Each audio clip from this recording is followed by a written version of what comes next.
नमस्कार, आदाब, सत श्री अकाल। दोस्तों, कुछ कहना चाहता हूँ आप लोगों से, ख़ास करके जो आजकल चल रहा है ज्ञानव्यापी मस्जिद को लेकर के। मुस्लिम ऑर्गेनाइजेशन इकट्ठा हो रही हैं, मीटिंग कर रही हैं, सारे मौलाना इकट्ठा हो रहे हैं। जमात उलमा हिंद के महमूद बंदी साहब ने इकट्ठा करा। सुना है काफ़ी मौलाना वहाँ पर आए हुए थे पूरे हिंदुस्तान से, और उन्होंने तरह तरह की बातें करी। 2 दिन का उनका कन्वेंशन था और आखिरी दिन उन्होंने कुछ ऐसा कह दिया है कि उन पर सवालिया निगाहें उठने लगी। उन्होंने कह दिया कि भाई ये मुल्क हमारा है और हम यहीं के हैं, हम यहीं रहेंगे। अगर हिंदू जाना चाहें तो पाकिस्तान चले जाएं, हम तो नहीं आएंगे। मतलब हिंदू चले जाएं पाकिस्तान और आप यहीं रहेंगे। हमारी समझ से बाहर की बात है कि ये इस तरह के सीनियर लोग किस तरह के बयान करते हैं जज्बाती होकर के, और मुसलमान जो है उसी जज्बात पे उनके साथ पिछलग्गू बन जाता है। महमूद बंदी साहब ने संदेशा दिया कि हम डरने वाले नहीं, तो आपको डरा कौन रहा है?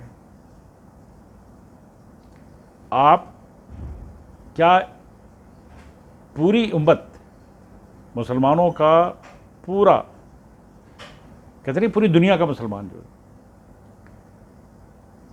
वो डरे ना डरे किसी से, वो तो अल्लाह के अलावा डरता ही नहीं किसी से। अल्लाह के अलावा किसी से नहीं डरता है, लेकिन डराता भी सबको बहुत है। कौन कौन से ऑर्गेनाइजेशन है जो सऊदी अरेबिया ने बैन कर दी हैं? डर होगा ना उनको, क्राउन प्रिंस सलमान को।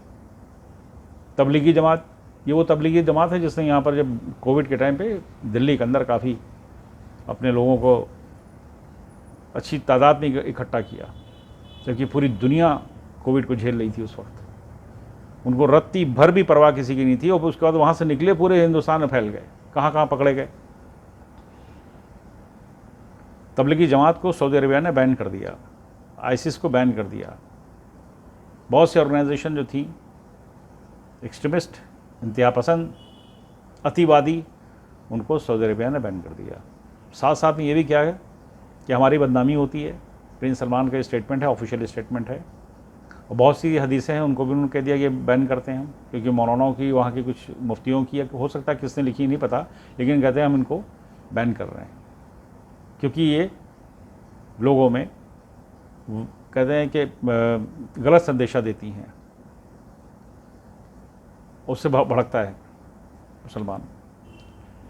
हमारे यहाँ भी इदारे हैं, बहुत से ऑर्गेनाइजेशन हैं हिंदुस्तान के अंदर है। अब जैसे मैंने कल एक ट्वीट देखा पीएफ का, पीएफ है क्या बोलते हैं, पीएफ, उसका ट्वीट आया, जो इंडियन स्टूडेंट इस्लामिक मूवमेंट हुआ करते, उसका नाम बदल गया पीएफ है, अब शायद केरला से ऑपरेट हो रहा है। तो उन्होंने क्या लिखा, उनका मैंने ट्वीट पढ़ा। उन्होंने वीर सावरकर पे बोल दिया, कुछ इस तरह का बयान दे दिया। वीर सावरकर जयंती के दिन बोला है, और मैं जब उस ट्वीट पढ़ा तो उस पर उल्टा सीधा लिख दिया है, क्योंकि आपने इतिहास नहीं पढ़ा है, आपने हिस्ट्री नहीं पढ़ी है। और उनका वीडियो भी जारी हुआ है हिंदुओं के खिलाफ। आप चाहते क्या हो? मुसलमानों को तो वीर सावरकर की वॉर ऑफ इंडिपेंडेंस पढ़ लेनी चाहिए, 1200 पेज की किताब। 300 पेज तो सिर्फ उन्होंने मुसलमानों, राजाओं, रजवाड़ों, उनको पे लिखी जो अंग्रेज़ों से लड़ रहे थे। उन्होंने कहा था 1857 का, जिसको गदर कहते हैं, गदर नहीं था, वॉर ऑफ इंडिपेंडेंस था, वो पहला था। उसमें काफ़ी रियासतें थी, अवध की हों, रुहेलखंड की, बुंदेलखंड की हों, वो लड़ रही थी।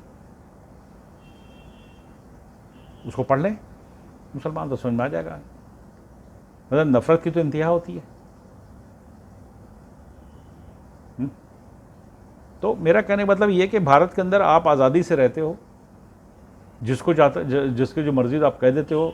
महमूद बंदी साहब ने बड़े मज़े से कह दिया हम तो ये रहेंगे, इनको जाना चले जाएं। हिंदू हिंदू क्यों जाएगा? हिंदू तो यहीं का है, और हम ऐसी बात करें क्यों? पहली बात तो आपको परेशानी है यूनिफॉर्म सिविल कोड, यूसीसी, आपको परेशानी है तलाक, उनका बयान है, तलाक के ऊपर बयान है महमूद बंदी साहब का। अरे मुसलमानों के अपलिफ्टमेंट की बात करते, मुसलमानों की तरक्की की बात करो, मुसलमानों के एजुकेशन सिस्टम की बात करिए, आप निकाह करवाइए जो लड़कियां घरों में बैठी हैं। आप तो तलाक का आपका टॉपिक सबसे बड़ा है। तलाक आपका इंपॉर्टेंट है मुसलमानों के लिए कि तलाक देना है भाई, दूसरी लानी है? कमाल है यार। और आप चाहते हो कि तलाक शरिया में कोई दखल नहीं दे सकता, तो शराब में घर के अंदर चलाओ ना, पर कानून थोड़ा चल सकता आपका हिंदुस्तान की संविधान के आगे। और सुन लें, कोई 56-57 मुल्कों के अंदर 22-23 मुल्क ऐसे हैं जिनका शरिया नहीं चलती है, इस्लामिक कंट्री है, उनका शरिया नहीं चलती है, उनके अपने पैनल कोड चलते हैं। और जब आप कहते हो कि हम शरिया मानेंगे तो शरिया पूरी मानिए। मैं तो कहता हूं, इस सरकार से रिक्वेस्ट करता हूं कि भाई मुसलमानों पे शरिया लागू करवा दीजिए साहब। मुसलमानों का कोई भी मामला होगा वो शरिया रखा जाएगा, मुफ्ती अपॉइंट कर दीजिए हर डिस्ट्रिक्ट के अंदर। ज़िला जज नहीं होगा, मुफ्ती जज होगा इनके यहाँ, जितने ज़िले हैं भारत के अंदर, और वो सज़ा देगा। छोटे से जेब काट के निकलेगा ईद की शाम को, चांद रात के दिन अपने घर में कुछ ले जाने के लिए, तो उसका हाथ कटवा दीजिएगा। चोर पकड़िएगा तो एक हाथ, दोबारा पकड़ गया दोनों हाथ, लूला कर दीजिए इसको। घर में रोटी कौन ले जाएगा? अच्छा अभी आ रहा हूँ। जिना करिए, तलवार से गर्दन कटवाइए फ्राइडे के दिन। यह है शराब की। संसार करिए, पत्थर मारिए, 50-50 कोड़े मारिए, औरत को घसीट के चौराहे पे लाइए, कुछ बेचारी ऊपर से लबादा पहनोगे, ऊपर से अबाया पहनोगे, लेकिन आपको कोड़े मारे जाएंगे पब्लिक के बीच में, मर्दों के बीच में चौराहे के अंदर। यह आपकी शरिया है। संसार करिए, संसार होता है पत्थर फेंकना, पत्थर से मारना, जब तक मर न जाए पत्थर फेंकता रहा। पूरा शहर पत्थर फेंक रहा तमाशे के तौर पे औरत के ऊपर। औरत की ये आपके यहाँ कदर है? कुरान में तो बड़ी दर्जा दिया गया है औरत को। तालिबान ने भी कैसे किया, जब आया काबुल के अंदर, औरत को कोड़े मारे जा रहे हैं चौराहे पे ले आकर के, फिर उसकी गर्दन काटी जा रही है। मतलब बर्बरता की लिमिट क्रॉस है। अब आप कहिए आप तो शरासत इस्लाम को मानते नहीं। भाई ऐसा अगर जुल्म है और ऐसा किसी औरत के साथ हो रहा है तो इस्लाम में चीज़ें मैं नहीं समझता हूँ कि आज की इस आधुनिक, इस मॉडर्न एरा के अंदर ये एक्सेप्ट किया जाएगा। तब मैं जानूं कि शराब मानते हैं। मैं जानता हूँ एक मौलाना, उनके लड़के को भी जानता हूँ, ये नहीं बताऊँ किस फिरके का। शराब वो पीता है, जिना वो करता है, आवारा नंबर 1 है। क्यों नहीं पकड़ के उसकी गर्दन काट देते हैं फ्राइडे के दिन? सिर्फ आपको शरा चाहिए, तलाक देना आपके लिए ईजी हो, इसके अलावा आपको शरा नहीं चाहिए। शरा आपको पढ़ाई के लिए नहीं चाहिए, ईमानदारी के लिए आपको शरा नहीं चाहिए। हमारी शरिया चलेगी, संविधान के दायरे में आएंगे ना, सबके होश ठिकाने लग जाएंगे। 3 तलाक हटा दी भारत सरकार ने, मोदी साहब ने हटाई थी। और बहुत बड़ा एहसान किया है मुस्लिम उन औरतों का जिनकी बेटियां बहनें घर आके बैठ जाती हैं, 3-3 तलाक का भेज दिया 2 मिनट के अंदर, सारे रिश्ते ख़त्म कर दिए।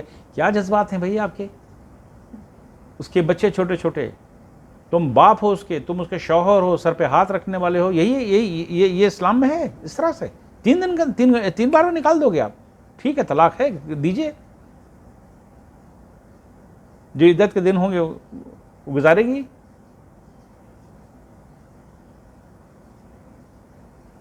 शरा और चीज़ में चलाइए ना, लेकिन मुल्क शरा से नहीं चल सकता है।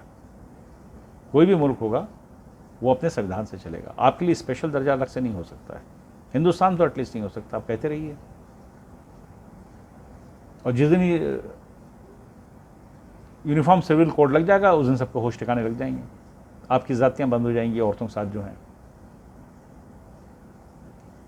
आप तो पैनल कोड पसंद करते हो, जब लड़का चोरी करता, बदमाशी करके आता, उसकी बेल कराते हो जा करके, जो जाके झूठे बेल बॉन्ड भरते हो। दर्जनों लोग जानता हो, तो लखनऊ का हूँ, बचाते फिर तो शरा कहाँ जाती है आपकी? हराम करके आता है। पिटवाओ ना, मरवाओ ना उसको। अल्लाह देख रहा है कि तुम भी गुनाह कर रहे हो, बचत कर रहे हो, उसको बचा रहे हो, उसको बेल बॉन्ड भरवा रहे हो। शरा में बेल वार्डन कहाँ होती भाई? इस्लाम में तो बेल वार्डन होता ही नहीं भाई। जेल में बंद करो, तारीख फिक्स करो, गर्दन कटाओ। जिस दिन लागू कर देगा ना भारत सरकार कि शरिया ही चलेगी, तो शरिया पूरी होगी मुसलमानों के लिए, कोर्ट अलग होगी। हर जुमे को हम भी खड़े होंगे, सब खड़े होंगे देखने के आज गर्दन किसकी कट रही है। और सबसे पहले तो बिल्डर जाएंगे, मुसलमान बिल्डर। सबसे ज़्यादा हराम तो उन लोगों ने कर रखा है। मेरी वीडियो देख के बड़े परेशान हो जाएंगे। मैं नाम से जानता हूँ किस किसने क्या हराम कर रखा है। ऐसे नहीं अमीर बन गए। किसी की ज़मीन हड़प ली, किसी का कुछ, किसी कुछ। बेवाओं की ज़मीन के पीछे पड़े रहते हैं मदद करने के बजाय। मौलाना महमूद बंदी साहब जो हैं, हम लड़ाई लड़ेंगे, हम यूसीसी की करेंगे, फलाना करेंगे, उसके खिलाफ लड़ेंगे, लड़ाई। आप तो जंग लड़ते रहते हो यार। पढ़े लिखे मुसलमानों को सामना आना पड़ेगा, चाहे जिस फ़िरके के हों। इन बेकार की बातों को, हिंदुस्तान को बनाने में, हिंदुस्तान को मजबूत करने में उनका बहुत बड़ा रोल है आजकल, खासकर यूथ को। जो यूथ हमारे सुन रहे हो, देख लें, उनके घर में भी बहन भी हो सकती हैं, उनके घर की बड़ी बहन भी हो सकती है, उनके घर की बेटी भी हो सकती हैं, जो शरा के अंदर आई तो नुकसान उनको होगा। मैं ये नहीं कहता हूँ, युग बदल गया है, एज बदल गया, टाइम बदल गया है, वो पहले था अब नहीं। आप 2022 में हो। घर में रोटी लेके जाओ, अच्छे से अच्छा बच्चों को पढ़ाइए, उनको कुड़मुगुज न बनाइए, उनको पीछे न ले जाइए 1400 साल पहले। तब में अब में बहुत फ़र्क है। हालांकि बहुत मॉडर्नाइज हो गया रिलीजन, बहुत ज़्यादा हो गया। करिए, प्रैक्टिस करिए। आप अपने मज़हब को मनाइए, कौन मना करता है? इस मुल्क में तो मना ही नहीं है, कोई मना नहीं है। महमूद बंदी साहब ने क्या संदेशा देने की कोशिश करी है? मुसलमानों को कमज़ोर करने की कोशिश, मुसलमानों को डराने की कोशिश उन्होंने करी है। उन्होंने इनडायरेक्टली ये कहा कि तुम्हारे साथ कुछ भी हो, सरकार करेगी, सर तुम महफूज नहीं हो। उनको डर लगता है। आज से कुछ साल पहले एक फिल्म एक्टर साहब ने भी कहा था, यहाँ डर लगता है हिंदुस्तान में रहने में। कौन से उनके घर में आग लग गई? बेवकूफ़ी की बातें करते हैं। एक आम आदमी बन के रहो। मैं तो नहीं समझता हूँ कि उनको कोई नुकसान था। बस इतने ही से मुझे कहना था। हाँ, एक साथ तो रह गए। I am sorry. OIC कल उनका बयान आया, वो भी चीज़ें। OIC साहब मुसलमानों का ठेका ले रखा पूरे हिंदुस्तान का, देशभक्त बहुत बड़े हैं। जब मुसलमान बन जाते हैं तो शरा पे आते हैं। आपके घर की बेटियों को बचाया गया है इस कानून ने। 3 तलाक से निकाले जाती थी घर से, उनको तलाक दे दी जाती थी। उनका कानूनी उनको सपोर्ट मिल गई है। उनको तो खुश होना चाहिए। इस कानून से कम बहु बेटियां तो घर में सुरक्षित हैं, अपने रिश्ते तो निभा रही हैं, कम से कम खुश तो हैं। माँ बाप के यहाँ जा तो नहीं तलाकशुदा घर में बैठी हुई। मुसलमानों के यहाँ बहुत बैठी हैं तलाकशुदा। इतना मक्कार मर्द है मुसलमानों का, इतना मक्कार मर्द है कि पूछे मत।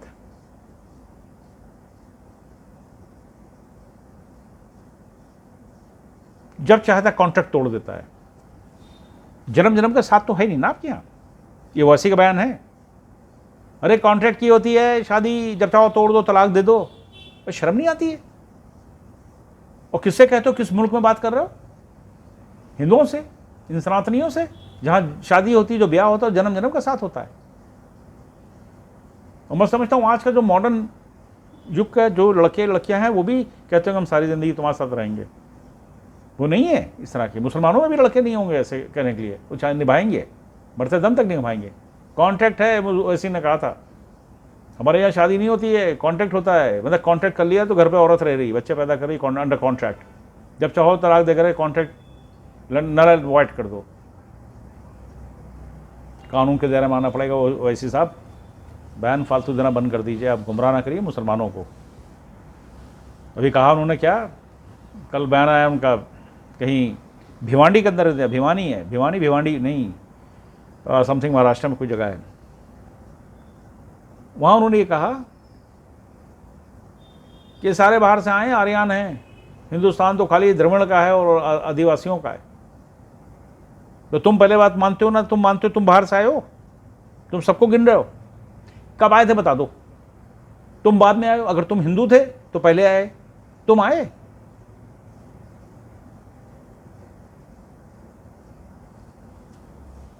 OIC साहब, गुमराह करना बंद कर दो मुसलमानों को।